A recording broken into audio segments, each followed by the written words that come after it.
ನಡೀತಾ ಇರುತ್ತೆ. ನಾವು ಒಂದು ಒಳ್ಳೆ ಕೆಲಸ ಮಾಡಿದಾಗ ಒಂದು ಹ್ಯಾಪಿನೆಸ್ ಇರುತ್ತೆ, ಮನಸ್ಸಿಗೆ ಸಮಾಧಾನ ಇರುತ್ತೆ.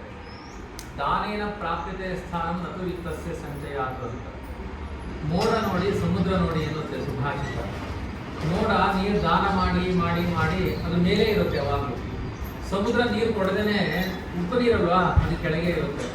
ನೀವು ದಾನ ಮಾಡಿದಷ್ಟು ಮೇಲೆ ನಿಮ್ಮ ಸ್ಥಾನ, ನೀವು ಜಿಪುಣತನ ಮಾಡಿದಷ್ಟು ಕೆಳಗೆ ನಿಮ್ಮ ಸ್ಥಾನ ಅಂತ ಒಂದು ಸುಭಾಷಿತ. ಇದು ಎಲ್ಲಿಯ ತನಕ ಒಳ್ಳೇದಾಗುತ್ತೆ ಅಂತ ನಿಮಗೆ ಕಲ್ಪನೆಯೂ ಇರಲ್ಲ. ಈಗ ನಿಮ್ಗೇನು ಅನಿಸುತ್ತೆ, ಮಕ್ಕಳು ಅವರಿಗೆ ಓದೋದು ಬರೆಯೋದು ಬಟ್ಟೆ ಕೊಡೋದು ಅಥವಾ ಹಣ್ಣು ಕೊಡೋದು ಇಷ್ಟೇ ನಮ್ಮ ಮನಸ್ಸಿನಲ್ಲಿ ಏನೋ ಒಳ್ಳೇದು ಮಾಡಿದೀವಿ ಅಂತ ಇಷ್ಟೇ ಇರುತ್ತೆ. ಭಗವದ್ಗೀತೆಯಲ್ಲಿ ಕೃಷ್ಣ ಹೇಳ್ತಾನೆ, ಇದು ಎಲ್ಲಿಯ ತನಕ ಕರ್ಕೊಂಡು ಹೋಗುತ್ತೆ, ನಮಗೆ ಬರೀ ಭೂಲೋಕ ಅಲ್ಲ, ಬೇರೆ ಲೋಕಗಳ ವಿಚಾರಗಳಿದೆ. ಪರಲೋಕ ಸ್ವರ್ಗಲೋಕವನ್ನು ದಾಟಿ ಆ ಕಡೆ ಸುಖದ ಕಡೆ ದೇವರನ್ನು ತೋರಿಸಲಿ ಕರ್ಕೊಂಡು ಹೋಗುತ್ತಂತೆ ಈ ಒಳ್ಳೆಯ ಕೆಲಸಗಳು. ಆದ್ದರಿಂದ ಇದು ಒಂದು ರೀತಿಯಲ್ಲಿ ಸಂಪೂರ್ಣ ರೀತಿಯಲ್ಲಿ ಸಂಬಂಧ. ಈ ಒಳ್ಳೆಯ ಕೆಲಸಗಳು ಇದನ್ನೆಲ್ಲ ನಮ್ಮ ಹಿಂದೂ ಸಂಪ್ರದಾಯದಲ್ಲಿ ಹೇಳಿದ್ದಾರೆ. ಬಾಗಿಲು ಹಾಕೊಂಡು ನಮ್ಗೆ ಸಂಬಂಧ ಇಲ್ಲ, ನಾಯಿ ಇದೆ ಎಚ್ಚರಿಕೆ ಅಂತ ಬಾಗಿಲು ಹಾಕೊಂಡು ಕೂತ್ಕೊಳ್ಳೋದಲ್ಲ. ಹತ್ತಾರು ಮುಖದಲ್ಲಿ ಜನಮುಖಿಯಾಗಿ ಕೆಲಸಗಳನ್ನು ಮಾಡಬೇಕು. ಇಲ್ಲಿರುವ ಎಲ್ಲ ಮಕ್ಕಳು, ನೀವು ಪ್ರೊಫೆಸರ್ ಇದ್ದೀರಿ, ಇಲ್ಲಿ ಮಕ್ಕಳೆಲ್ಲ ಬೇರೆ ಬೇರೆ ಕಡೆಯಿಂದ ಅಧ್ಯಯನ ಬಂದಿದ್ದಾರೆ.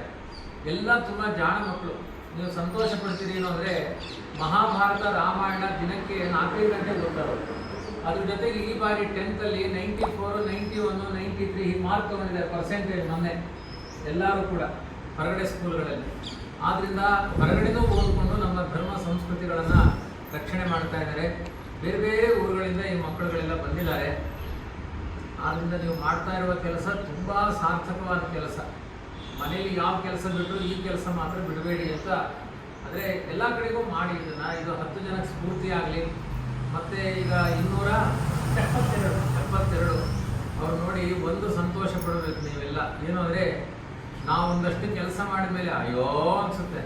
272 ಕಾರ್ಯಕ್ರಮ ಮಾಡಿದ್ರು ಅವ್ರ ಮುಖದಲ್ಲಿ ಚೈತನ್ಯ ಹೇಗಿದೆ ನೋಡಿ, ಅದನ್ನು ಕ್ಯಾಪ್ಚರ್ ಮಾಡಬೇಕು. ಇನ್ನೂ ಮಾಡೋಣ ಅನ್ನೋ ಉತ್ಸಾಹ ಇದೆ. ಅಂದರೆ ಯಾವತ್ತು ನಾವೇ ಎಲ್ಲ ತಿಂತಾ ಇದ್ರೆ ಅದರಲ್ಲಿ ಜಿಗುಪ್ಸೆ ಬರುತ್ತೆ.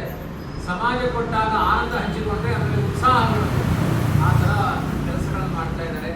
ಈ ಥರ ಉತ್ಸಾಹದ ಕೆಲಸ ನಿರಂತರ ನೀವು ಮಾತ್ರ ಮಾಡೋದಲ್ಲ, ಇನ್ನೂ 10 ಜನರನ್ನ ಇದಕ್ಕೆ ಸೇರಿಸ್ಕೊಳ್ಳಿ. ಅದಕ್ಕೆ ಯಾರು ಕೊಡ್ತೀರಿ ಅವರಿಗೂ 4 ಮಾತು ಈ ಥರ ಸಮಾಜಮುಖಿಯಾಗಿ ಮಾಡಬೇಕು ಅಂತ ಅವರಿಗೊಂದು ಪ್ರಚೋದನೆ ಆಗುತ್ತೆ. ಈಗ ಮಕ್ಕಳು ತಗೊಂಡ ಮೇಲೆ ಅವರಿಗೆ ಆ ಭಾವ ಬಂದೇ ಬರುತ್ತೆ.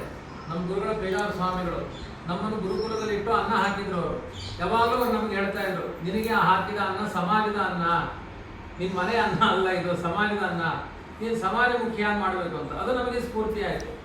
ಹಾಗೆ ನಿಮ್ಮನ್ನು ನೋಡಿ ಈ ಮಕ್ಕಳು ಕೂಡ ಕೇವಲ ತನ್ನ ಮನೆ, ತನ್ನ ಗಂಡ,